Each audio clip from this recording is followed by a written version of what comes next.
नमस्कार साथियों, स्वागत है आपका हमारे YouTube चैनल में। इस वीडियो में हम डिस्कस करने वाले हैं जनवरी 2021 सीटेट पेपर 2 साइंस के क्वेश्चंस को। हम यहाँ पर पूरे जो साइंस के फैक्चुअल क्वेश्चन के साथ साइंस शिक्षण शास्त्र से संबंधित जो प्रश्न हैं उनको अच्छे से डिस्कस करेंगे।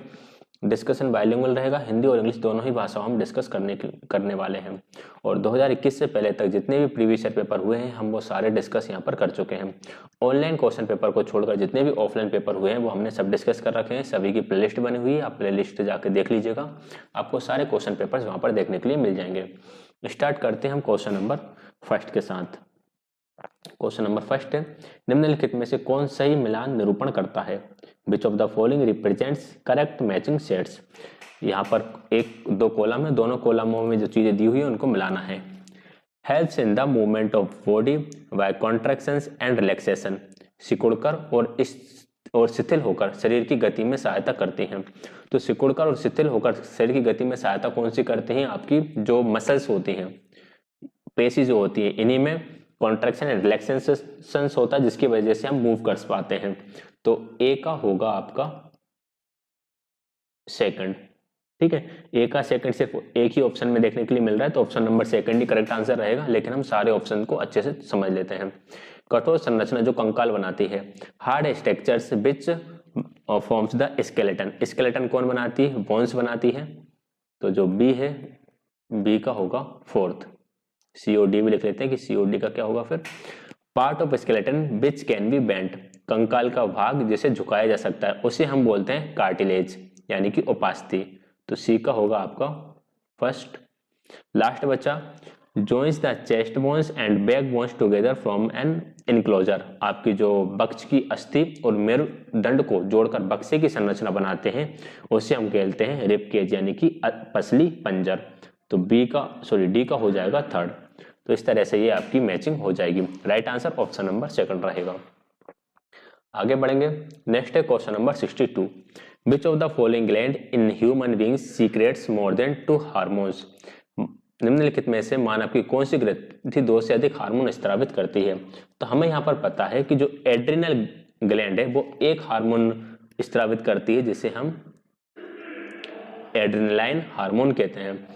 जो आपकी पिट्यूटरी ग्लैंड है, पिट्यूटरी ग्लैंड बहुत सारे हार्मोन रिलीज करती है, जैसे कि जीएच जिसे हम बोलेंगे ग्रोथ हार्मोन। ये आपकी टीएचएस हार्मोन भी स्रावित करती है जिसे हम बोलते हैं थायराइड स्टिमुलेटरी हार्मोन। ये आपकी पीआरएल हार्मोन भी स्रावित करती है, प्रोलैक्टाइन हार्मोन। ये ग्लैंड आपकी एसीटीएच, एड्रेनालाइन कोर्टिकोट्रोफिक, इस तरह से एक हार्मोन होता है जो एड्रेनालाइन ग्लैंड को स्टिमुलेट करता है हार्मोन रिलीज करने के लिए। ऐसे जो आपका टीएसएच हार्मोन है जिसे हम बोलते हैं थायराइड स्टिमुलेटिंग हार्मोन, ये थायराइड ग्रंथि को स्टिमुलेट करता है कि आप हार्मोन रिलीज करो। तो पिट्यूटरी ग्लैंड है। इसके अलावा भी बहुत सारे ऑक्सीटोसिन वगैरह और भी हार्मोन होते हैं जो ये रिलीज करती है। तो हम कह सकते हैं कि पिट्यूटरी वो ग्लैंड है जो 2 से अधिक हार्मोन रिलीज करती है। यहाँ पर हम पैनक्रियास की बात करें यानी अग्नाशय को आपको पता होगा 2 तरह से ये एक्ट करती है। ये एकमात्र ग्लैंड है जो एक्सोक्राइन भी होती है और एंडोक्राइन भी होती है। जब ये एक्सोक्राइन होती है तब ये पैनक्रियाटिक जूस सीक्रेट करती है। पैनक्रियाटिक जूस जो कि भोजन को डाइजेस्ट करने में हमारी हेल्प करता है। और जब यह एंडोक्राइन की तरह बिहेव करती है, इसका एंडोक्राइन वाला जो फंक्शन है, एंडोक्राइन वाला फंक्शन इंसुलिन रिलीज करता है और ग्लूकोजन रिलीज करता है, जिससे हमारी ब्लड में शुगर का लेवल मेंटेन बना रहता है। थायराइड जो है वो आपके थायरोक्सिन हार्मोन को रिलीज करती है। तो right answer option number second हो जाएगा। पिट्यूटरी ग्लैंड है जो बहुत सारी ग्लैंड को स्टिमुलेट करने के लिए हार्मोन रिलीज करती है, साथ के साथ एक ग्रोथ हार्मोन और भी अदर फंक्शंस के लिए हार्मोन रिलीज करती है। इसलिए पिट्यूटरी ग्लैंड को मास्टर ग्लैंड भी कहा जाता है, क्योंकि यह अन्य ग्लैंड्स को कंट्रोल करने का काम भी करती है। अगला है question number 63। Which of the following statement is true. नीचे दिया गया कौन सा कथन सही है? All metals are solid. सभी धातुएं ठोस होती हैं। बिल्कुल गलत। हमें इसका एग्जाम्पल है Hg, यानी कि आपकी मरकरी। मरकरी जो होती है वह ठोस नहीं होती, लिक्विड होती है। तो पहला ऑप्शन गलत हो गया। All metals are hard. सभी धातुएं कठोर होती है। गलत है। हमने देखा कि सोडियम एक मेटल है जो कि हार्ड नहीं होता है। All non metals are gases, सभी अधातुएं गैस होती हैं, ये भी गलत है। हमने देखा है कि कार्बन जो है वो एक अधातु है, लेकिन ये गैस नहीं होता, ये तो सॉलिड होता है। All non metals are non ductile, सभी अधातुएं अतन्य होती हैं, बिल्कुल सही है। नॉन मेटल्स आपके नॉन डक्टाइल होती है, यानी इनको तारों में परिवर्तित नहीं किया जा सकता, इनको खींचा नहीं जा सकता, खींचा नहीं जा सकता। अगला तो राइट आंसर ऑप्शन नंबर 4 हो जाएगा।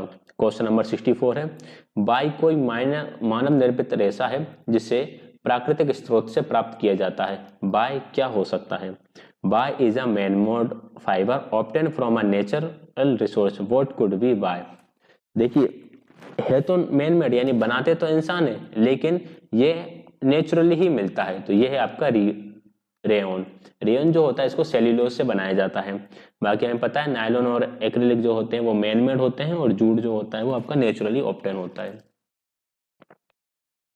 अगला है क्वेश्चन नंबर 65, नीचे दी गई तालिका का अध्ययन कीजिए। ईंधन, ऊष्मीयमान अवस्था और ज्वलनताप, calorific value, state, ignition temperature और किस प्रकार के ये दे रखे हैं। जैसे कि एक फ्यूल ए है, एक फ्यूल का कैलोरीफिक वैल्यू हाई है, स्टेट सॉलिड है, इग्निशन टेम्परेचर बहुत हाई है।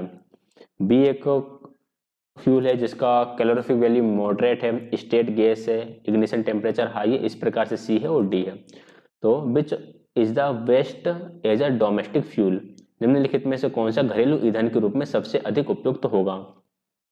देखो, घर में जो आप ईंधन यूज करते हो, सबसे पहले हम उसका चेक करते हैं ज्वलन ताप। ज्वलन ताप मतलब कि वह टेम्परेचर जिस टेम्परेचर पर वह जलना प्रारंभ कर दे।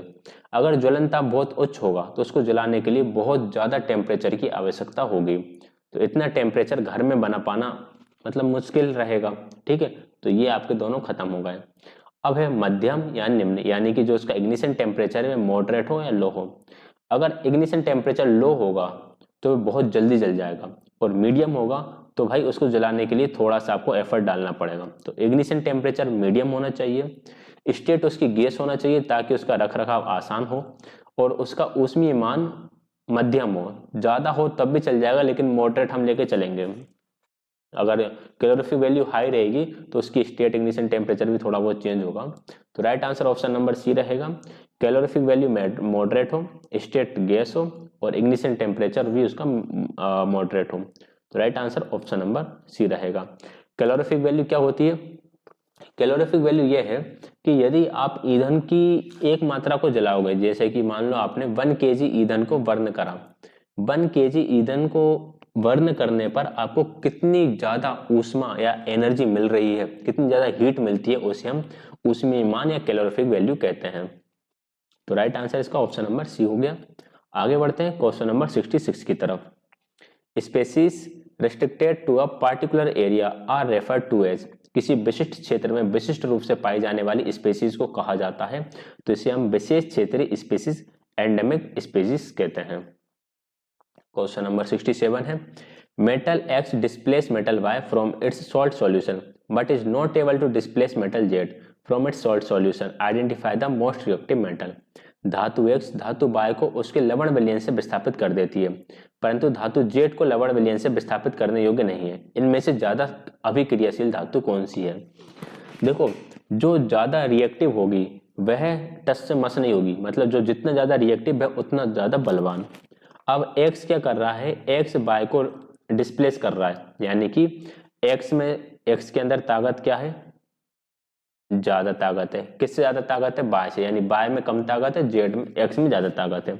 लेकिन यही x जेड को रिप्लेस नहीं कर पा रहा है। इन्होंने बोला but is not able to displace metal Y, ये जो मेटल x है जिसने बाय को डिस्प्लेस कर दिया, इसका मतलब x में ज्यादा ताकत है, बाय में कम ताकत है, और वही x जेड को डिस्प्लेस नहीं कर पा रहा है, इसका मतलब जेड में उससे भी ज्यादा, ज्यादा इंटू ज्यादा, मतलब बहुत ज्यादा ताकत है जेड में। तो सबसे ज्यादा रिएक्टिव कौन होगा? जिसमें ज्यादा ताकत होगी। तो राइट आंसर ऑप्शन नंबर 3 हो जाएगा। जेड मेटल जो है वह ज्यादा अभिक्रियाशील धातु है।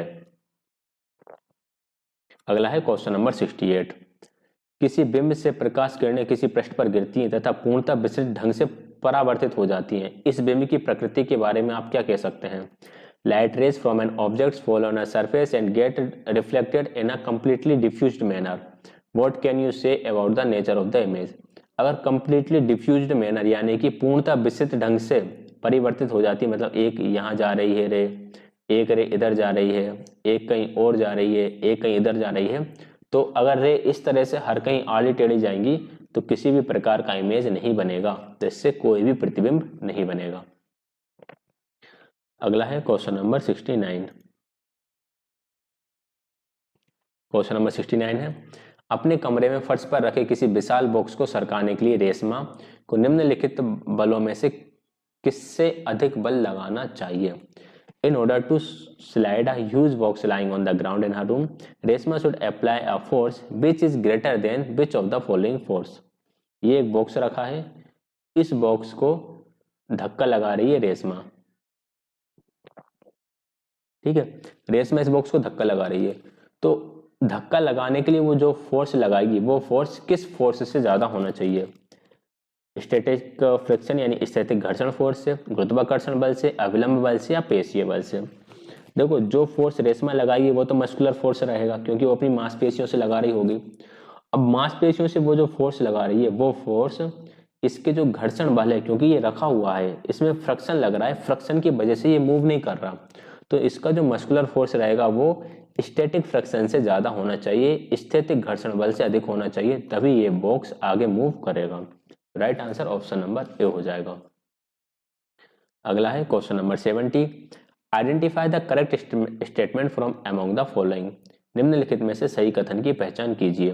First option, the lower the frequency of the vibration higher is the pitch. कंपन की आवृत्ति निम्न है तो तारतम्य उच्च होता है, नहीं होता है। पिच के लिए जो फ्रीक्वेंसी है वो हाई होना चाहिए। The loudness of sound is determined by the frequency of vibration, बिल्कुल गलत। लाउडनेस जो होती है वो एम्पलीट्यूड पर निर्भर करती है। ध्वनि की प्रबलता जो होती है वह उसके आयाम पर निर्भर करती है, ठीक है। Sounds can not travel through vacuum, बिल्कुल ठीक है। जो साउंड होता है वो वैक्यूम में ट्रेवल नहीं कर पाता, निर्वात में गमन नहीं करेगा। इस साउंड को ट्रेवल करने के लिए माध्यम की आवश्यकता होती है। Pitch of sound is determined by it's amplitude. Pitch जो होती है वह फ्रीक्वेंसी से डिटरमाइन होती है। ध्वनि का तारतम्य जो होता है वो आवृत्ति से डिफाइन होता है, तो फोर्थ भी गलत है। तो फर्स्ट, सेकंड एंड फोर्थ गलत है। Right answer option number third हो जाएगा। अगला है question number 71। Which of the following sets comprises liquids which are poor conductor of electricity. दिया गया कौन सा समुच्चय ऐसे द्रव्यों को समाविष्ट करता है जो विद्युत के हीन चालक हैं। चलो ठीक है। टैप वाटर में करंट फ्लो हो जाता है, तभी हम कहते हैं भाई जो गीजर का पानी उसमें करंट लग सकता है। गीजर से करंट क्यों लगता है? क्योंकि टोटे के नल में करंट फ्लो हो जाता है।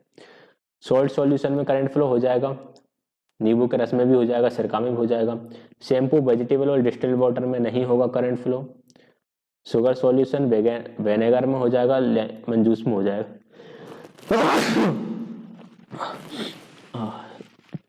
सॉरी। तो राइट आंसर इसका ऑप्शन नंबर थर्ड रहेगा। शैम्पू, वेजिटेबल ऑयल और डिस्टिल्ड वाटर जो है उसमें करंट फ्लो नहीं होगा, तो ये पुअर कंडक्टर ऑफ इलेक्ट्रिसिटी हो जाएंगे। अगला है question number 72।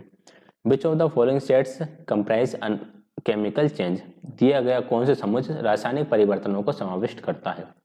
Boiling of water physical change है, breaking of glass physical change है, rusting of iron chemical change है। तो जंग लगना जो होता है वो रासायनिक परिवर्तन होता है, तो ये गलत हो गया। Dissolving salt in water physical change. Digestion of food जो है वो आपका केमिकल चेंज हो जाएगा। भोजन का पाचन केमिकल चेंज होता है। Cooking of food chemical change है, तो ये गलत। भोजन का पकना आपका केमिकल चेंज है। अच्छा, केमिकल चेंज ही बताना था क्या? अरे रे रे रे, चलो थोड़ा एक इस क्वेश्चन को अपन दोबारा देखेंगे, ठीक। Rusting of iron chemical change, burning of paper chemical change, digestion of food chemical change. हालांकि फिर भी राइट आंसर ऑप्शन नंबर 4 ही है। देखो हमें बताना था कौन सा केमिकल चेंज, यानी कि हमें फिजिकल चेंज को हटाना था। तो ब्रेकिंग ऑफ ग्लास जो है वह फिजिकल चेंज है, इसलिए ऑप्शन नंबर फर्स्ट हट जाएगा। कांच को तोड़ना भौतिक परिवर्तन है। यहाँ पर डिजोल्विंग सॉल्ट इन वाटर, भोजन में लवण घोलना, ये आपका फिजिकल चेंज है, इसलिए आपका ऑप्शन नंबर सेकंड गलत। और ये आपका boiling in water and dissolving sugar in water, यानी पानी उबलना और जल में चीनी घोलना, ये आपका भौतिक परिवर्तन, इसलिए गलत हो गया। बाकी लोहे में जंग लगना, कागज का जलना, भोजन का पाचन, ये आपके रासायनिक परिवर्तनों को समाविष्ट करते हैं। अगला है क्वेश्चन नंबर 73। थोड़ा सा इसमें कैलकुलेशन लगेगा। नीना किराने की कुछ वस्तुएं खरीदने के लिए साइकिल से बाजार जा रही थी। बाजार उसके घर से 4 किलोमीटर दूर है। उसने पहले 10 मिनट 12 किलोमीटर प्रति घंटा की चाल से गमन किया। उसे रास्ते में मित्र निखत मिलती है, वह रुककर 15 मिनट बातचीत करती है। इसके पश्चात वह यात्रा 8 किलोमीटर प्रति घंटा की चाल से फिर से आरंभ करती है।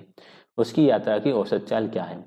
देखो, नीना जो है वो साइकिल से गई ग्रोसरी स्टोर, जो 4 किलोमीटर दूर थी। पहले गई वो 12 किलोमीटर प्रति घंटा 10 मिनट में। तो स्पीड कितनी थी उसकी? 12 किलोमीटर। और कितने मिनट में कवर करी? 10 मिनट में। 10 मिनट को हम अगर घंटे में परिवर्तित करेंगे तो इसको 60 से भाग करना पड़ेगा।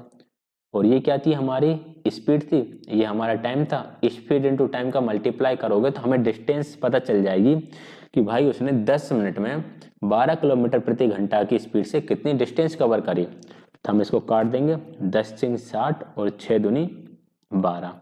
तो उसने 2 किलोमीटर तो कवर कर लिए 10 मिनट में। ठीक है, ये कितने मिनट में हुए थे? 10 मिनट में। फिर वह 15 मिनट रुकी रही। 15 मिनट रुकने के बाद उसने बाकी की स्पीड 8 किलोमीटर प्रति घंटा से कवर करी। और बाकी की दूरी कितनी बची थी? दूरी बची थी 2 किलोमीटर की, क्योंकि 4 किलोमीटर में से 2 किलोमीटर तो उसने 12 किलोमीटर प्रति घंटा की स्पीड से कवर कर ली। अब 8 किलोमीटर प्रति घंटा की स्पीड से बाकी की 2 किलोमीटर की दूरी तय करेगी। तो दूरी कितनी है? 2। और चाल कितनी? 8। तो 2/8 करोगे तो हमारा उत्तर आएगा 1/4। यानी 1/4 घंटे, 1/4 घंटे में उसने बाकी के 2 किलोमीटर कवर करे। बाकी के 2 किलोमीटर करे उसने 1/4 घंटे में। 1/4 घंटे को अगर आप मिनट में कन्वर्ट करोगे तो 1/4 को इसके लिए 60 से गुणा करना पड़ेगा। 60 से करोगे तो 15 चौके 60। तो बाकी के 2 किलोमीटर उसने करे 15 मिनट में। ठीक है, हमें निकालना है उसकी औसत चाल। औसत चाल निकलती है कुल दूरी बटे कुल समय से। तो कुल दूरी कितनी आ गई हमारी? 4 किलोमीटर ही थी। टोटल समय कितना लगा? 15 और 15 30, 30 और 10 40, 40 मिनट।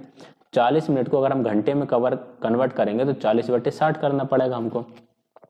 हमें क्या निकालना है? औसत चाल कितनी थी? तो कुल दूरी हमारी आ गई 4 किलोमीटर, और चाल निकालने के लिए हम दूरी बटे समय कर देते हैं। 4/40/60, इसको थोड़ा सा हम कैंसिल कर दो, ये 2 दूनी 4 हो जाएगा, और नीचे वाला 3 ऊपर जाके मल्टीप्लाई करेगा तो 3 दूनी 6। राइट आंसर हो जाएगा option number first, 6 kilometre per hour. ठीक, समझ में आया हो तो बताइएगा, और अगर समझ में नहीं आया हो तो वीडियो को एक और बार देखें।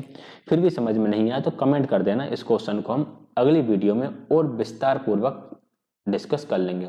बाकी मैं श्योरिटी के साथ कह सकता हूँ कि जो मैथ्स वाले हैं उनको समझ में आ गया होगा, और जो बायो वाले हैं उनको समझने में थोड़ी दिक्कत सवाल में आएगी, क्योंकि मैं दोनों ही तरह के विद्यार्थियों से मेरा क्या कहते हैं कॉन्टेक्ट होता है, मैथ्स वाले भी साइंस बायो वाले भी। तो जो बायो वाले होते हैं उनको कहीं कुछ जगहों पर मैथ्स समझने में समस्या आती है, बाकी मैथ्स वाले तो फिर मैथ्स वाले होते ही हैं। Which of the following will not be helpful in the process of separating a mixture of salt and water? लवण और जल के मिक्सचर को पृथक करने के लिए निम्नलिखित में से कौन सहायक नहीं होगा? निस्तारण सहायक नहीं होगा, फिल्ट्रेशन सहायक नहीं होगा, बॉइलिंग सहायक नहीं होगा, डिस्टिलेशन सहायक होगा। ठीक है, अब ये तीनों ही सहायक नहीं होंगे, ऑप्शन ही सहायक होगा। अब उन्होंने पूछा था सहायक नहीं होगा, यहाँ पर नहीं आना चाहिए था। नहीं, अगर ये क्वेश्चन बनता है, अगर इसमें से हम नोट काट दें तो फिर हम ऑप्शन नंबर 3 राइट आंसर कर देते हैं, लेकिन इसमें नोट लगा हुआ है, इसलिए ये जो क्वेश्चन है, इस क्वेश्चन के मार्क्स सभी को मिले थे। ठीक है, अगर आपने इस क्वेश्चन को, जिन्होंने ये पेपर दिया होगा, उन्होंने A, B, C, D में से कोई भी ऑप्शन लगाया होगा, उनको इसके मार्क्स मिले होंगे। तो राइट आंसर इसका कुछ नहीं होगा, क्योंकि क्वेश्चन ही गलत है। क्वेश्चन नंबर 75, नीचे दिए गए प्रकाश के कौन से गुणधर्मों का उपयोग छाया बनने की परिघटना की व्याख्या के लिए किया जा सकता है? Which of the following properties of light can be used to explain the phenomena of shadow formation? देखिए, शेडो फॉर्मेशन, प्रकाश सरल रेखा में गमन करता है, light travels in straight line, बिल्कुल ठीक है भाई। परछाई इसलिए बनती है क्योंकि प्रकाश सीधी रेखा में गमन करता है। प्रकाश स्ट्रेट लाइन में गमन करता है, अगर कोई उसके सामने वस्तु आ जाती है तो उसकी यहाँ पर हमें परछाई देखने के लिए मिल जाती है। Light travels at a high speed, प्रकाश उच्च चाल से गमन करता है, उसका परछाई से कुछ लेना देना है नहीं है। Light is compost of 7 colour, भाई परछाई में तो एक ही दिखता है, काले कलर की परछाई दिखती है, तो 7 कलर की लाइट हो चाहे कोई सी कलर की लाइट हो, परछाई तो वैसे ही बनना है। Light does not pass through opaque object, बिल्कुल ठीक, प्रकाश अपारदर्शी वस्तुओं से नहीं गुजरता, तभी तो भाई छाया बनती है ना, शेडो इसलिए बनती है क्योंकि प्रकाश भाई जो ओपेक ऑब्जेक्ट उनमें से नहीं गुजर पा रहा। तो राइट आंसर रहेगा A and D, A and D है ऑप्शन नंबर 4 में, ऑप्शन नंबर 4 सही उत्तर रहेगा। आगे है question number 76, identify the correct statement from among the following, निम्नलिखित में से सही कथन को पहचानिए। इसको मैं हिंदी में पढ़ूंगा पूरा क्योंकि ये क्वेश्चन मुझे हिंदी में समझ में आता है। बलुआ मृदा में महीन कणों का अनुपात चिकनी मृदा की अपेक्षा उच्चतर होता है, बिल्कुल गलत है। चिकनी मिट्टी जो होती है उसमें महीन यानी कि बारीक कण ज्यादा होते हैं। चिकनी मिट्टी में बड़े कणों और महीन कणों की मात्रा लगभग समान होती है, नहीं, चिकनी मिट्टी में बारीक कण ज्यादा होते हैं और मोटे कण तो कम ही होते हैं। दोमट मृदा में बड़े कणों का अनुपात बलुआ मृदा की अपेक्षा उच्चतर होता है, ये भी गलत है। दोमट मिट्टी में बड़े कणों का अनुपात बलुआ मिट्टी की अपेक्षा ज्यादा नहीं होता, कम होता है। चिकनी मृदा में महीन कणों का अनुपात दोमट मृदा की अपेक्षा उच्चतर होता है, बिल्कुल ठीक है। सबसे ज्यादा बारीक कण जो होते हैं वो चिकनी मिट्टी में ही होते हैं, ठीक है। तो राइट आंसर ऑप्शन नंबर 4 हो जाएगा। अगला है क्वेश्चन नंबर 77,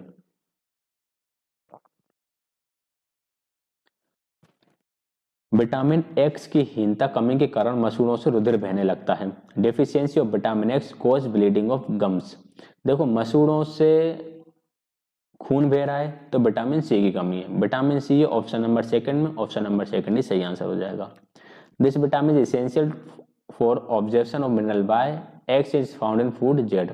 और जो एक्स विटामिन है, आयरन जो होता है वो विटामिन सी को ऑब्जर्व करने में हेल्प करता है, जो सिट्रस फ्रूट में पाया जाता है, नींबू वंश के फल में ये पाया जाता है। तो सेकंड ऑप्शन इसका करेक्ट आंसर हो जाएगा। हमें वहीं से पता चल गया मसूड़ों में जो भी दांत मसूड़ है ना वो विटामिन सी से ही जुड़े हुए होते हैं। अगला है question number 78, which of the following statement best describe the nature of science, निम्नलिखित कथन में से कौन सा विज्ञान की प्रकृति का सबसे अच्छा वर्णन करता है। ठीक है, देखते हैं कौन सा अच्छा वर्णन करेगा। Science is a systems of beliefs, विज्ञान विश्वासों की प्रणाली है।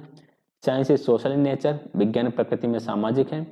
Scientist are totally objectives in their work, वैज्ञानिक अपने कार्य में पूर्ण रूप से निष्पक्ष होते हैं। The scientific methods is the only guide for conducting research, वैज्ञानिक विधि अनुसंधान के संचालन के लिए एकमात्र संदर्शिका है। अनुसंधान के संचालन के लिए वैज्ञानिक विधि ही लगेगी, इसलिए ये गलत हो गया, ऐसा नहीं है। टोटली ऑब्जेक्टिव्स नहीं होता, कुछ चीजें सब्जेक्टिव भी होती हैं, उसके बाद रिसर्च होती है, फिर वो चीजें आगे बढ़ती हैं। विज्ञान प्रकृति में सामाजिक है, बिल्कुल ठीक है, क्योंकि कोई भी एक नियम बनता है फिर समाज में जो ह्यूमन से मानव प्रजाति है वो उसको चारों दिशाओं में फैला देता है। बिलीफ्स नहीं होते हैं साइंस में फैक्ट्स होते हैं, इसलिए ये स्टेटमेंट भी गलत हो जाएगा। राइट आंसर ऑप्शन नंबर 2 रहेगा। अगला है question number 79, cognitive validity in science curriculum means, विज्ञान की पाठचर्या में संज्ञानात्मक वैधता का अर्थ क्या है। Inclusion of how concepts of science evolve over time, विज्ञान की अवधारणा समय के साथ कैसे विकसित होती है का समायोजन। Adopting of content as per the cognitive level of learner, शिक्षार्थियों के संज्ञानात्मक स्तर के अनुसार सामग्री का समायोजन। डाइल्यूशन ऑफ कंटेंट, पाठ्य वस्तु का तुच्छीकरण। Inclusion of appropriate fun element of science, विज्ञान के उचित मजेदार तत्वों को शामिल करना। देखिए यहाँ पे आया संज्ञानात्मक वैधता, कॉग्निटिव वैलिडिटी। कॉग्निटिव वैलिडिटी का मतलब है कि बच्चे के मानसिक स्तर के अनुसार चीजें आपके कोर्स में होना चाहिए। राइट आंसर ऑप्शन नंबर 2 हो जाएगा। Adaptation of content as per the cognitive level of learner, बच्चे का जो कॉग्निटिव लेवल है, शिक्षार्थी का जो संज्ञानात्मक स्तर है, उस स्तर के अनुसार आप सामग्री को समायोजित करोगे, सामग्री को रखोगे। तो राइट आंसर ऑप्शन नंबर 2 रहेगा। अगला है क्वेश्चन नंबर 80, ये ऑप्शन है, फिर नीचे और ऑप्शन भी दे रखे हैं, पहले हम इन्हीं को देख लेते हैं। एनसीएफ 2005 के अनुसार उच्च प्राथमिक स्तर के विज्ञान की पाठचर्या में निम्नलिखित में से कौन सा अनुशंसित है। According to NCF 2005 in the upper primary stage science curriculum which of the following is recommended. भाई एनसीएफ 2005 ने अपर प्राइमरी साइंस के करिकुलम के लिए क्या रिकमेंडेशन की है? अवधारणा को रोजमर्रा के अनुभव की समझ बनाने से जोड़ना चाहिए, बिल्कुल जोड़ना चाहिए। कॉन्सेप्ट जो हों वो ऐसे हों जो एवरीडे लाइफ में काम आ रहे हों। अवधारणाओं तक गतिविधि प्रयोगों द्वारा पहुंचना चाहिए, बिल्कुल सही बात है भाई। कॉन्सेप्ट्स तक पहुंचने कैसे पहुंचोगे आप? एक्टिविटी एंड एक्सपेरिमेंट्स के माध्यम से आप कॉन्सेप्ट तक पहुंचोगे। अवधारणाओं का बेसिक उपागम नहीं होना चाहिए, डिसिप्लिनरी अप्रोच नहीं होना चाहिए, चाइल्ड सेंटर्ड अप्रोच होना चाहिए। Along with concepts law and theories need to be determined. Upper primary में लॉ नहीं बताना है, हमें सिर्फ कॉन्सेप्ट क्लियर करना है, वो भी एक्सपेरिमेंट एंड एक्टिविटी के थ्रू। तो राइट आंसर ए और बी रहेगा। तो ऑप्शन नंबर सेकंड हमारा सही उत्तर हो जाएगा। अगला है question number 81। From the following identify the statement that is true about science. निम्नलिखित कथनों से पहचाने जो कि विज्ञान के बारे में सत्य है। वैज्ञानिक अपने काम को पूरा करने के लिए कल्पना पर बहुत विश्वास करते हैं, बिल्कुल सही है भाई। इमेजिनेशन ही तो होती है सबसे पहले, जिसे अपन हाइपोथेसिस बोलते हैं। हाइपोथेटिकल सिनेरियो जो है वो बनाते हैं, कल्पना करते हैं, इमेजिनेशन चलती है, उसके बाद ही चीजें बनती हैं। सभी वैज्ञानिक विचारों को नियंत्रित प्रयोगों द्वारा खोजा और परखा जाता है। ठीक है कुछ हद तक, लेकिन कुछ चीजें कंट्रोल होती हैं, कुछ अनकंट्रोल्ड होती हैं। यहाँ पे बोल दिया सभी, मतलब सारे ही को ही कंट्रोल एक्सपेरिमेंट्स के द्वारा खोजा जाता है, तो ये ठीक नहीं लग रहा है। When a theory has been supported by a great idea of scientific evidence, it become law। एक सिद्धांत को वैज्ञानिक सबूतों द्वारा अधिक समर्थन मिलता है तो वह नियम बन जाता है। ये ठीक नहीं है, कुछ वो लॉ नहीं बनता। जो नियम होते हैं वह थ्योरी को डिस्क्राइब करते हैं। आने वाले समय में विज्ञान समाज की अधिकांश समस्याओं को हल करने में सक्षम होगा, ये भी ठीक है। मतलब बाकी के जो हम गलत कर रहे हैं वो कुछ कुछ हद तक ठीक है, लेकिन फर्स्ट ज्यादा सही है। Right answer option number first रहेगा। Question number 82। Ishu was given an individual task for collecting weather report for a week.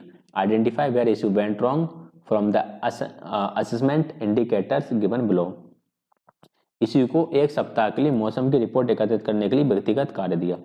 दिए गए आकलन संकेतों से पहचाने कि इशू कहाँ गलत हो गई। देखते हैं भाई कहाँ गलत हो गई। वह हर दिन एक वेबसाइट से आंकड़े सारणीबद्ध करती है, बिल्कुल ठीक है भाई।